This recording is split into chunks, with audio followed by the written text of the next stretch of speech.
and I'll be helping you make this month's craft, our spooky spider lantern. So if you've already been to the library and got your craft pack, grab your scissors and let's get started. First thing you'll do is you'll take out your plastic terrarium, your sponge, and your glue pack, and just snip off the corner of the glue. You might want to hold it upright, I guess, and do your snip. And then working in small sections on your terrarium, you'll squirt some glue out, take your sponge, and just spread it around till you have a smooth layer of glue all over your terrarium, including around the lip. Hold off on the bottom just yet until we get a little farther along.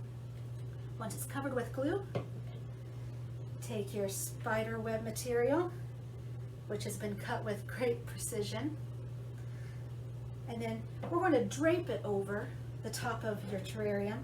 Now I use this little hanging thingy at the top as a way to kind of hold the material in place for me. So I just kind of threaded it over that, and I left an overhang over the hole. That way it'll look like the spiders are kind of burst out of their web. Well, spider sack, that too. So once you get that all pressed down, there'll be some areas that it might be a wider weave than the others. Just play with it until you get it how you like it. Once you get that way, you'll notice you'll have an overhang. Kind of gauge how much you'll need to cover the bottom, and then just trim around it, cut off that extra. Take your gluey sponge, rub it around on the bottom, and then just tuck that under. Set that aside and let it dry. It doesn't take very long. And while that's drying, I want you to grab your little placard sign here. Now this has got chalkboard paint on it, so you can write your message in chalk or in a paint pen. I just wrote Happy Halloween on mine. So you can write eek or danger, whatever you want.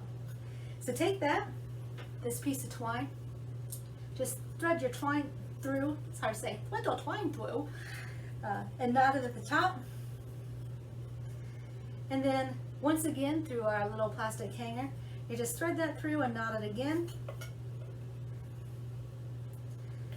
And then what I did, because I thought it looked a little more rustic, is once I got that tied, I just started untwisting the twine a little bit, like that, and then just kind of pulled it through and separated it out to its pieces.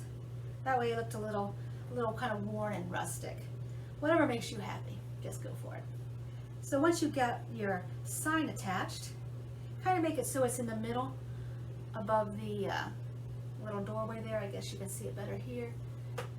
That. And now take your piece of ribbon. Now I have two different brands of ribbon that I bought. One has a tighter weave, one has a looser weave. So if you want your ribbon to be a little smaller and you have one of the tighter weave ones, just trim it down however you'd like. So take your piece, make a loop out of it, and then just make sure that there's an overhang there. Just squeeze it together and then pinch it. You have to kind of manipulate a little bit, find your middle. Once you have it about what you think looks good, again, this is just a spider egg sack. You know, we don't know how strict they are on the ribbon sizes, so don't even worry about it.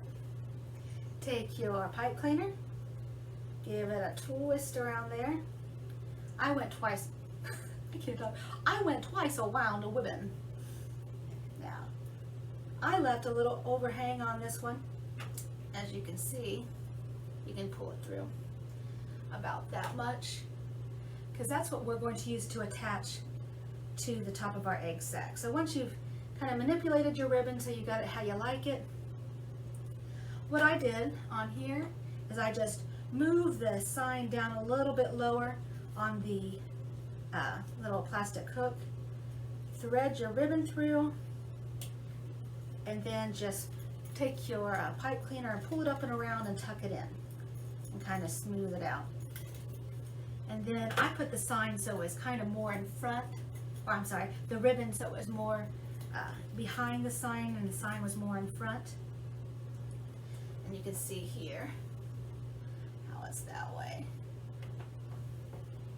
Now, here comes the fun part. Once you got your sign and your ribbon on, all you need are your spiders. Now, I gotta tell you, I got a box of 500 spiders from Amazon. Now, a lot of times when I'm making these craft packs, I'll put something on TV and I'll get my lap desk out and I will, you know, just watch TV and you know, be filling all these glue packs and all that kind of stuff. Well, I had this box of 500 spiders sitting on my lap desk, and my cat, I'm sure you've seen her tail or her walk behind me, jumps up on my lap, just wanting affection.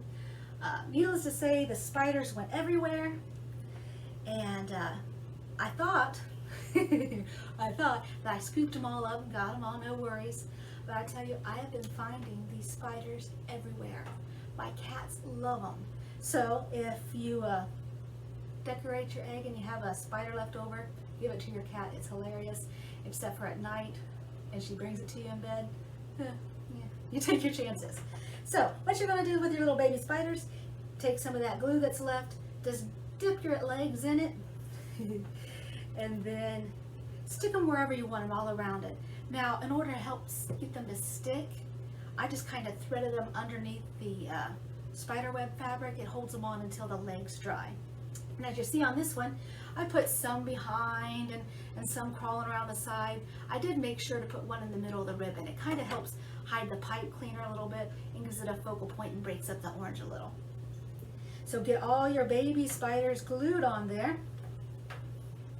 Now, I hesitated about making this a lantern because you have to reach in and then pull it out, and it's kind of awkward, but it does look really neat to use as a nightlight or sitting on your coffee table or something in the evening. So what you're going to do with this is take your little tea light and your moss and just throw it over on top of it. We're not going to glue it or anything like that because, again, if you do use it as a lantern, you'll be taking it in and out to be able to turn it off and on the bottom. So once you have it just kind of covered, I just tuck it back in there behind, and so it lays down flat. And then you're going to take the mama spider, and then you're just going to set her in front, and you'll see our finished product here. Our mama spider and our lantern in there. This is one of those flickering tea lights, so it does look really neat at night. So here you go, get all your spiders and your mama spider, and you're all set for Halloween. I hope you enjoyed the craft this month, and I hope to see you next month. Until then, happy Halloween.